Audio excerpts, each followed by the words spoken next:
Ce n'est que la fille d'un concierge. Que pourrait-elle bien faire? C'est ce que tout le monde pensait, jusqu'à ce qu'une fillette de 7 ans entre dans une salle de réunion d'une valeur de plusieurs milliards de dollars, parle un français impeccable et sauve un accord en faillite avec seulement sa voix et son cœur. Mais ce qui avait commencé comme une solution de dernière minute a rapidement révélé un héritage familial caché, une fortune laissée derrière elle et un secret qui allait ébranler même les investisseurs les plus puissants. Monsieur, il n'y a pas de remplaçant. Tous les traducteurs de San Francisco sont soit malades, soit pris, soit à l'autre bout de l'État. Laurent Delacroix se figea, agrippé au bord de l'élégante table de conférence en acajou comme si c'était le seul point d'ancrage.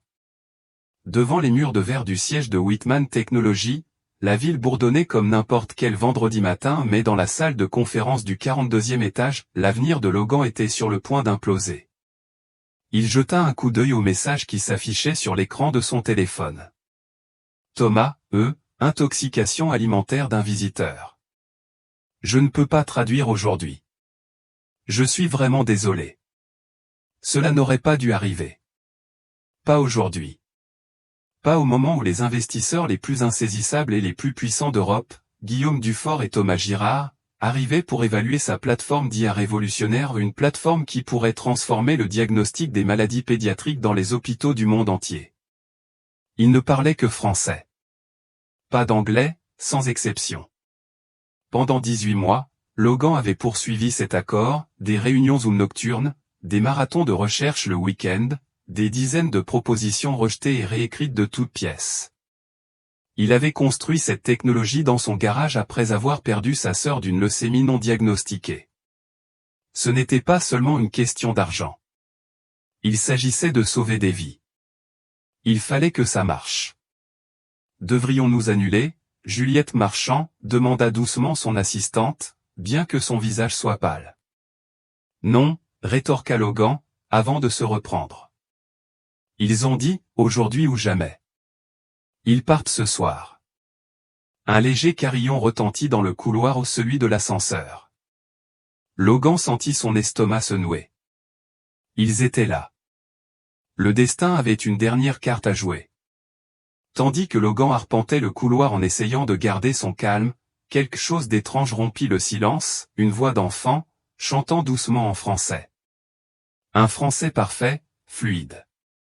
Il tourna au coin de la rue et là, accroupie près du chariot de provision d'un concierge, se tenait une petite fille. Ses cheveux étaient soigneusement tressés avec un ruban jaune, ses baskets usées mais propres. Elle ne devait pas avoir plus de 7 ans.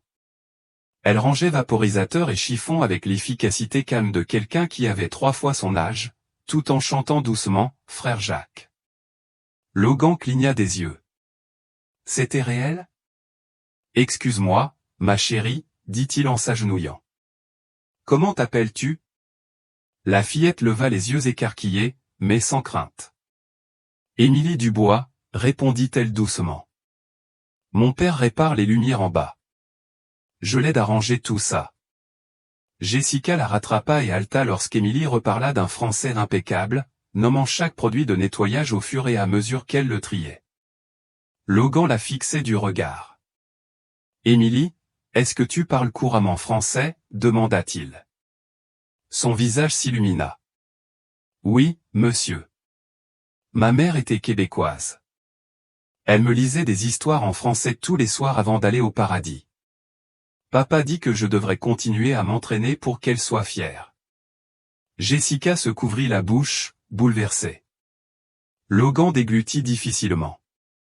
Émilie, dit-il prudemment, pourrais-tu nous aider à parler à des personnalités françaises très importantes? Émilie se redressa fièrement. J'adore aider. Maman disait toujours que la gentillesse était la chose la plus importante au monde. Qu'est-ce que je devrais faire? Jessica a sorti quelques documents épais remplis de termes juridiques et commerciaux, des mots sur lesquels même lui trébuchait en français. Pourriez-vous comprendre cela? Demanda-t-elle. Émilie les prit comme des trésors antiques. Elle fronça les sourcils. Puis, stratégie commerciale veut dire stratégie d'entreprise, non? Un investissement est un investissement.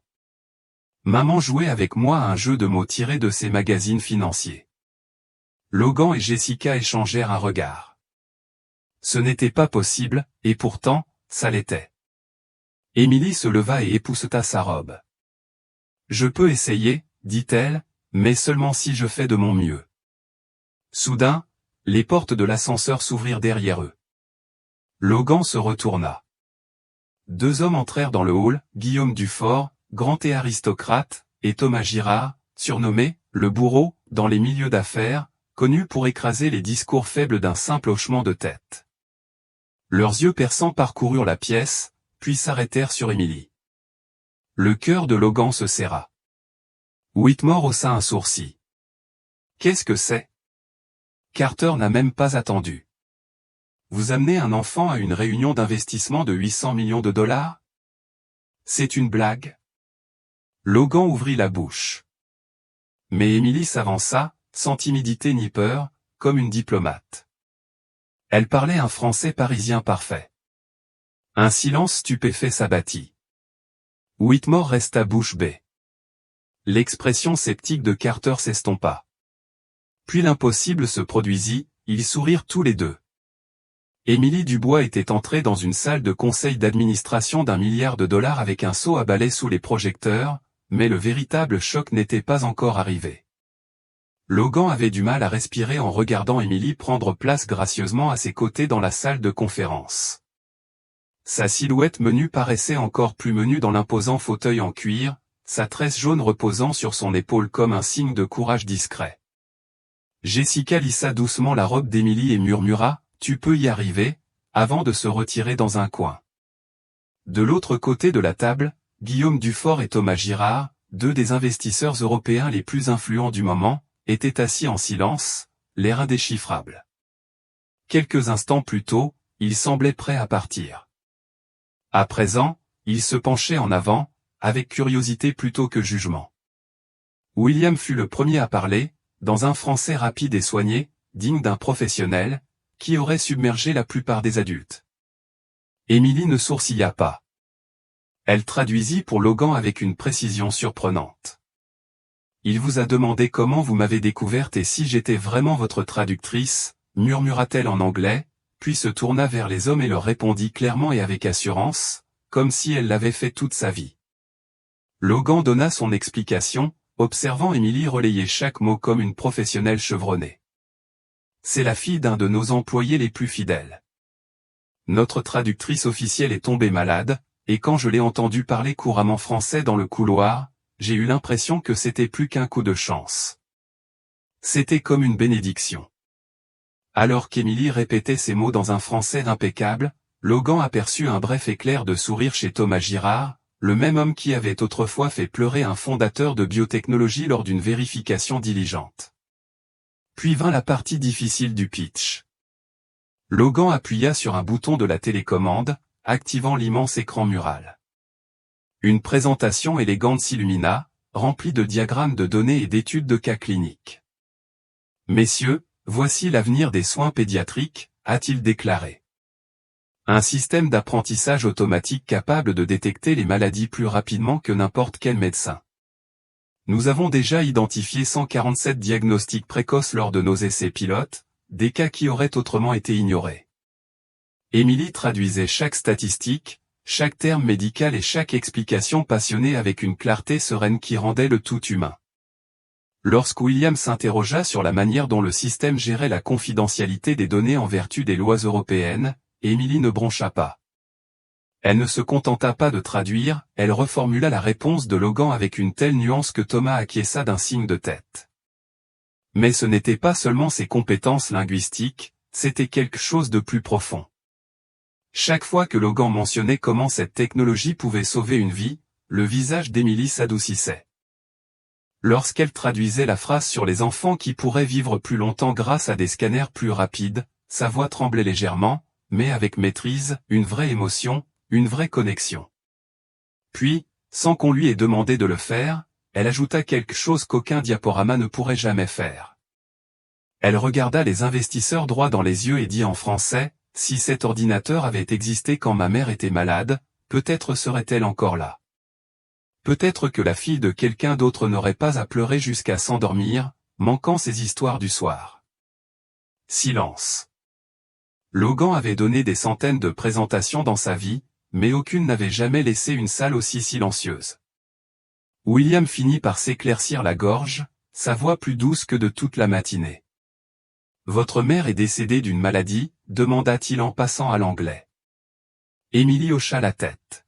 « Le cancer du sein. Il s'est propagé très vite, trop vite pour que quiconque puisse l'arrêter. Mais elle m'a toujours dit de continuer à apprendre, que peut-être un jour j'aiderai quelqu'un qui en avait besoin. » Logan ne parla pas. Il n'en avait pas besoin. Emily venait de livrer l'argument le plus convaincant en faveur de son produit. La pièce changea non pas la climatisation, ni les lumières, mais quelque chose dans l'atmosphère. Les barrières entre le monde des affaires et celui de l'humanité, entre les chiffres et les noms, commencèrent à s'effondrer. Puis l'offre est arrivée. Thomas s'est reculé et a parlé en français, son ton redevenant professionnel.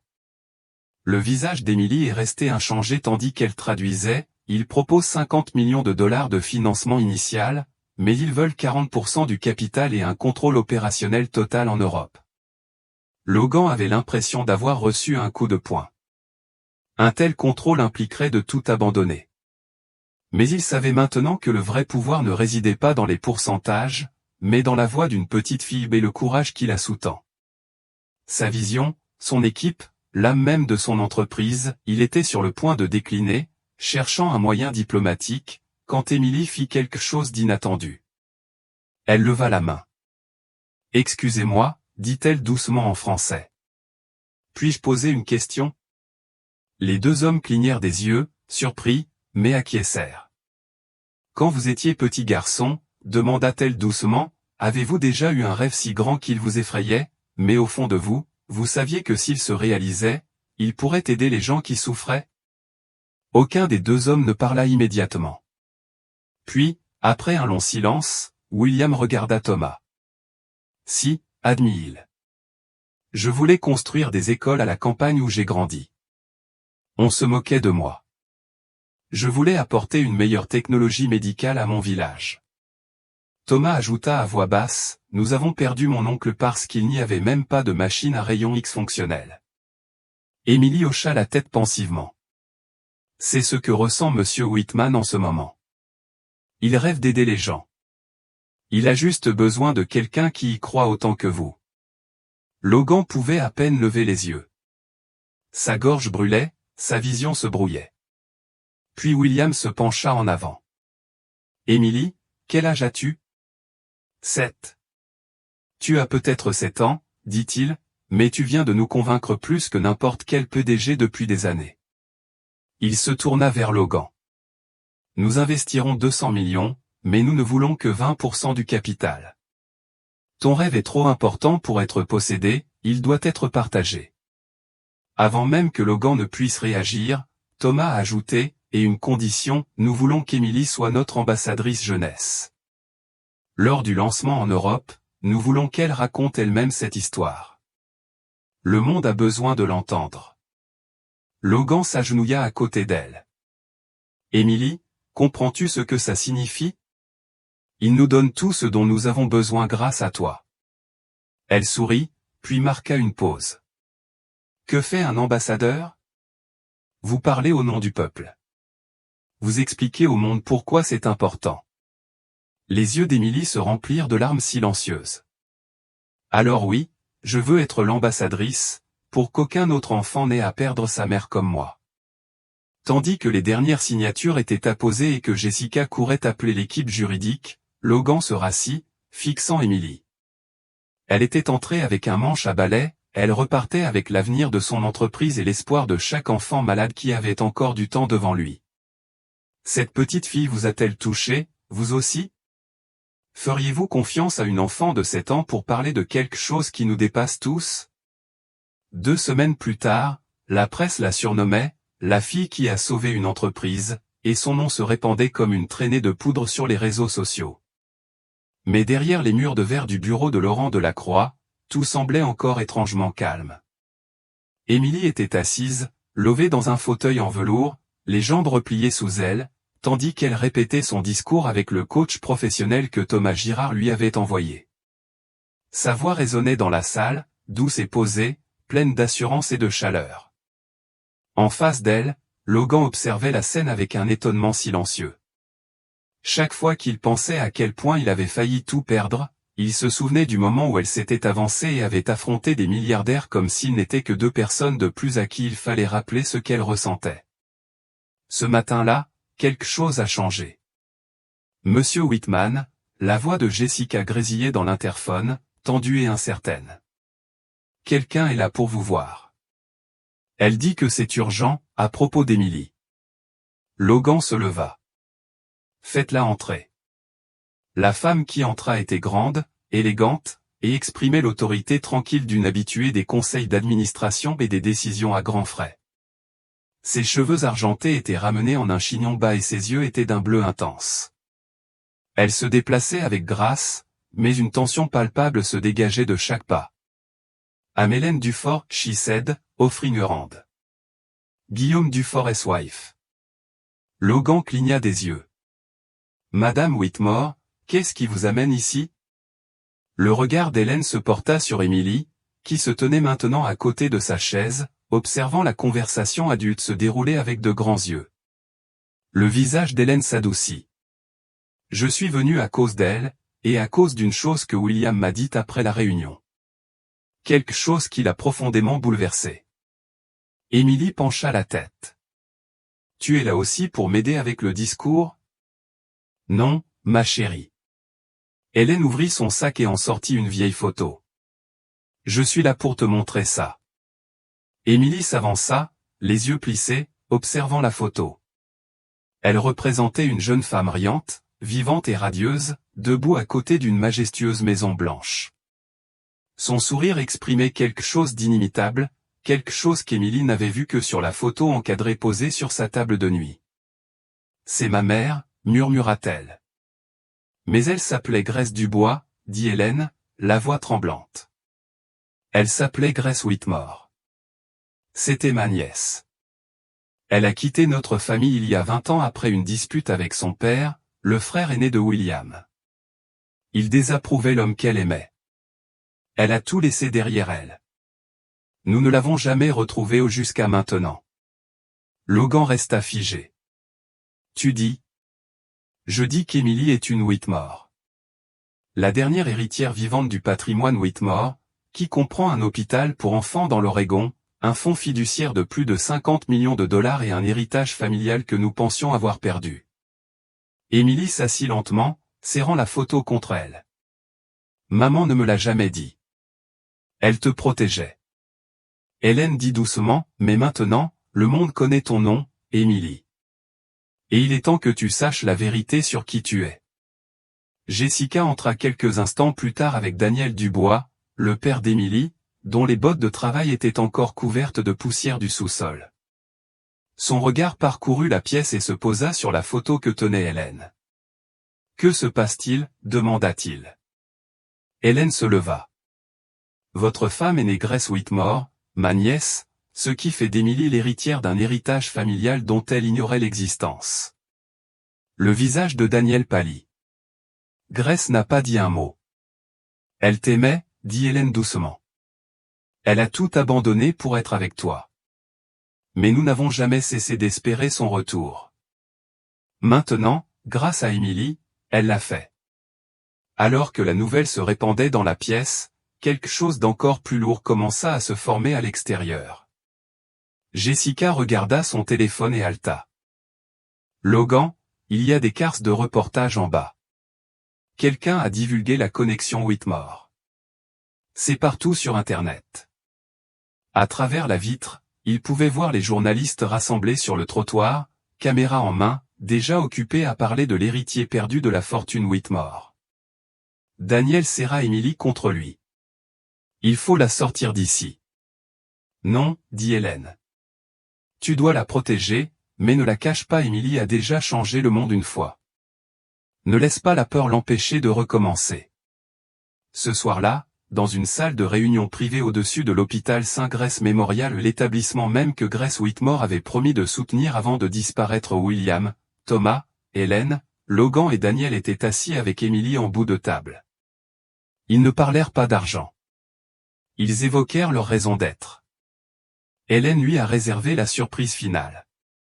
Émilie, le testament de ton arrière-grand-père comportait une clause, si Grace revenait un jour, ou si elle avait des enfants, l'hôpital familial serait placé sous leur garde. Et donc toi? Émilie baissa les yeux sur ses petites mains jointes sur ses genoux. Tu veux dire que je pourrais aider à gérer un hôpital pour enfants? Logan sourit. Pas aujourd'hui, mais un jour, oui. Et dès maintenant, vous pouvez contribuer à apporter cette technologie d'IA à ces médecins. Vous pouvez faire le lien entre la technologie qui sauve des vies et les familles qui ont besoin d'être sauvées. Les yeux d'Émilie brillèrent. Alors je veux commencer demain.